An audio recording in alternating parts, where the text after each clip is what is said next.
Yo, what's up mga tol? Kamusta? Kamusta?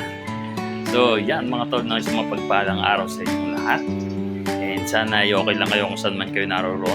So, for today's video mga tol is gusto ko lang pakita sa inyo yung bago nating ginawang kulungan ng ating mga Brahma dito sa rooftop. Sensya na mga tol, medyo mebo tayo. So, actually nga, kung mapapansin nyo dati, sobrang init doon sa area nung ating mga Brahma. Tapos pag pinakakawalan ko sila, dito sila nagpupunta sa may bubong, kasi ito may bubong to yung area nila walang bubong yun, so medyo mainit. Dito sila tumatambay. Kaya ang nangyayari mga tol, dito sila umiipot. So medyo pag binibisita ni partner itong ating rooftop, nagagalit kasi may mga ipot ng manok. So naisipan natin na gawan nga ng harang doon sa kanilang may kulungan, para naman doon na lang sila paikot-ikot. So yun, papakita ko sa inyo ngayon mga tol. Actually buti nga kahapon ito ginawa, hindi ko lang masyado napag-videoan kasi nga medyo busy rin tayo. So good thing yung gumawa ng bahay is available kahapon.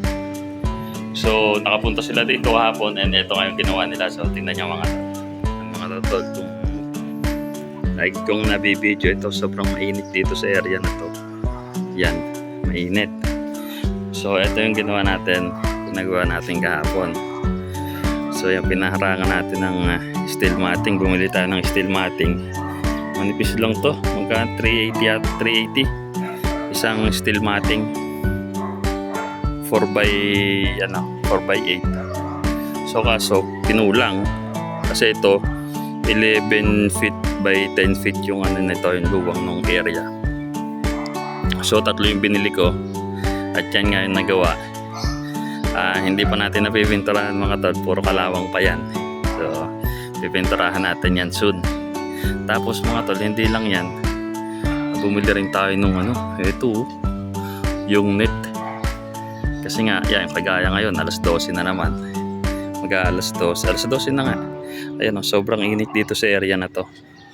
So yun, ngayon tingnan nyo yung area nila ngayon, medyo nalililuman na.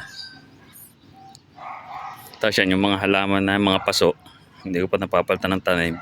So yan mga tol, tingnan natin. Kasi napansin ko nga medyo yung itlog na binasag nga natin nung nakaraan, medyo lusaw. So hindi ko lang kung napalakas yung hampas ko or dahil sa init ng araw. So ito ngayon, yan, may shading na siya ngayon mga tol. Yan. At yan, nasa baba bumaba yung rooster natin, pero yung babae nandito. Yan. Ang sama mo nito mga tol, parang nalimlim na to kasi kanina pa siya nandiyan. Kanina pa siya nandiyan sa sa itlogan, hindi pa rin bumababa. Ang loka. Baka lumilimlim na. Kukunti yung itlog mga tol kasi binasag nga natin yung iba. Ay, sayang. Pero okay lang yan, kahit ilan lang yung mapisa niyan. Okay lang. So yan. So ito na ngayon yung area nila. Yan, paikot-ikot lang sila dito ngayon. So yan. Yan yung bagong update dito sa ating rooftop mga tropa. So yan, rooftop yan. So yan.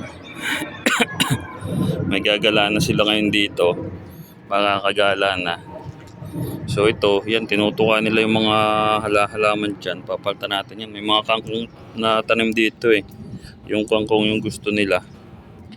So yan mga tropa, grabe.